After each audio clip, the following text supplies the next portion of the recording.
Joining us now from Finland is Chris Johnston of Sportsnet.ca. CJ, it's great to see you. Before we dive into the conversations you had over the last 24 hours, you are no stranger to European hockey. You've covered enough World Hockey Championships in your day. How is your Finnish and how is your Swedish? I've got about 10 words apiece in those two languages, so I can, usually get by with surprising someone with a greeting in either language and thank you and that sort of thing. But it is rather limited, but I do have enough to surprise the odd person who thinks I don't know what I'm talking about. Okay, so at the end of the interview in Finnish, just say goodbye to us and it will be glorious. Agreed? No problem. Okay, perfect. Let's start with William Nylander, obviously. You talked to a lot of people the last little while. Nylander is the one generating the buzz after what you posted on .ca. Let's talk about him specifically. And CJ, by the end of the year, and we all know what the narrative was with Nylander, I didn't think he was playing as poorly as some of the stats would indicate. Do you agree or disagree with that? I totally agree. Sid, one thing I was a little confused about in the playoffs is he continued to be criticized. And quite honestly, after Nazem Kadri got suspended in those series against the Boston Bruins, I thought Nylander played pretty well at center, essentially filling in for Kadri as the Leafs' third-line center at that point. Obviously didn't put up huge numbers in the playoffs, continued his trend from the regular season, but he still had a lot of solid underlying numbers, was producing scoring chances. The shot differentials were in his favor when he was on the ice.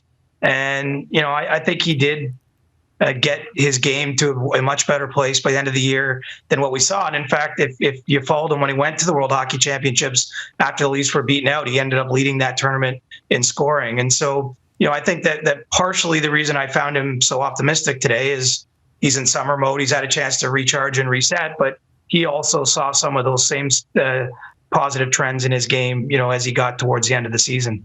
Well, Chris, I read from the quotes. I feel like he was bursting with confidence for sure, but you kept saying he needs to be a dominant player this season, hoping it's a clean slate and can prove himself. When we put that question out to the Timmins citizens online, they don't seem to think that he's going to be able to do that. Do you see this being a big year for Nylander? Well, I certainly expect a pretty big year. I mean, I guess we have to define, where we put dominant. This is a guy that twice has had 61 points in the NHL as a rookie and in his second season. And so to me, that suggests that 70 points, maybe 75 points isn't out of the realm of possibility. Maybe it's even more than that. And when you start to get to those numbers, if he was able to do that, I think that is rather dominant. And some of this is going to be situational. What role does he play on the team? I was a little surprised to hear him say that he doesn't think he'll be tried at center. And he has had some discussions with Mike Babcock this summer about where they see him. I didn't get the sense he knows exactly what the plan is, but maybe he's back playing more with Austin Matthews, which is something we saw early in his career, but isn't something that happened all that much last season. And so, would you just look at his age? He just turned 23, the fact he has been productive as a young NHL player.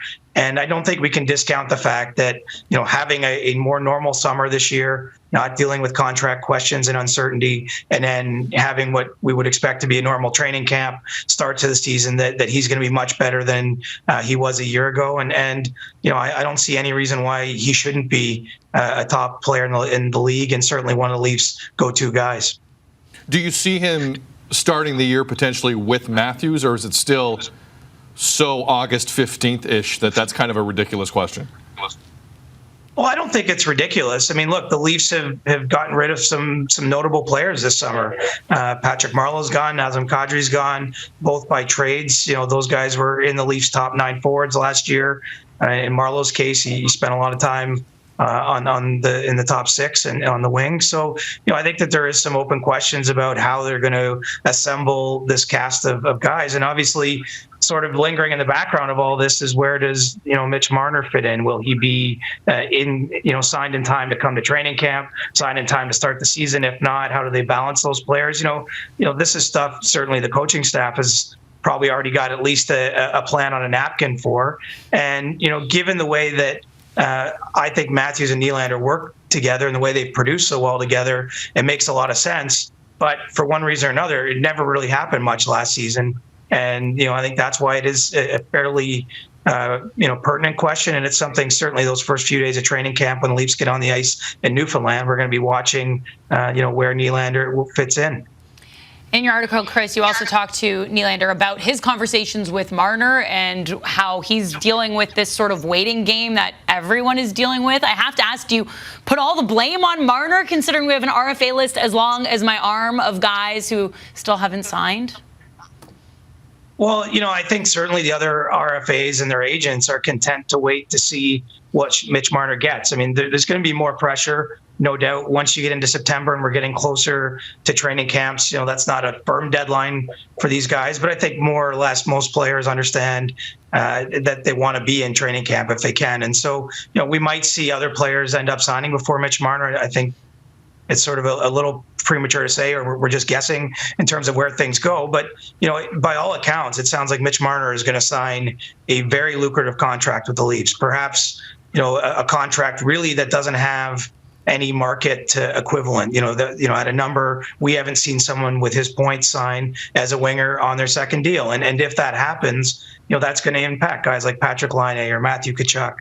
Rantanen, even Braden Point, who happens to be a center and probably has a compelling argument to make even more than Mitch Marner. But, I think that he clearly is part of the reason the market has been held up. I think the Leafs have been pretty aggressive, actually, in trying to sign him this summer. From my understanding, they've put pretty, compelling offers in front of him in his camp. And, obviously it hasn't been enough yet to spur a deal. But I do think the other free agents in sort of this tier of players wants to see Mitch Marner's number before they agree to their own deal. Compelling offer, CJ, not just in terms of dollar amount, but in term? Well, I think term is a huge component of this. I mean, essentially, if you break it down, the Leafs are probably would go as short as 3 years, although I believe it's their preference not to do that. I think it's something they would consider. And then, something as long as 6 or 7 years. 4 years it would be potentially troublesome for them because that walks Mitch Marner right to unrestricted free agency. 5-year deal puts him in line with Austin Matthews. And I think just from a sort of practical roster management standpoint, you don't want two players of that significance coming up potentially in the same summer as free agents. And so, I think that's why it's more likely to be 3, 6, or 7, because I don't believe the Marner camp wants to do 8. And so once you get into those numbers, how big do you go? I think the Leafs are probably looking at $10 million and above at this point for Mitch Marner, especially if they get him in the 6 or 7 year range, maybe even as much as $10.5 million. I think ultimately his goal is to get to the 11 million threshold, or even 11.6 where Austin Matthews is. And so that's kind of what we're dealing with. I mean, it's a ton of money on one hand, but it's not a huge gap. It's certainly not the kind of gap we saw, present last year at this time between Nylander and his camp and the Leafs, which, prompted the long standoff they had. And so it's going to be interesting because the pressure does get a little bit more real the closer the season comes. I don't sense that there's been much movement of late. And so really we just have to see where everything falls come early September.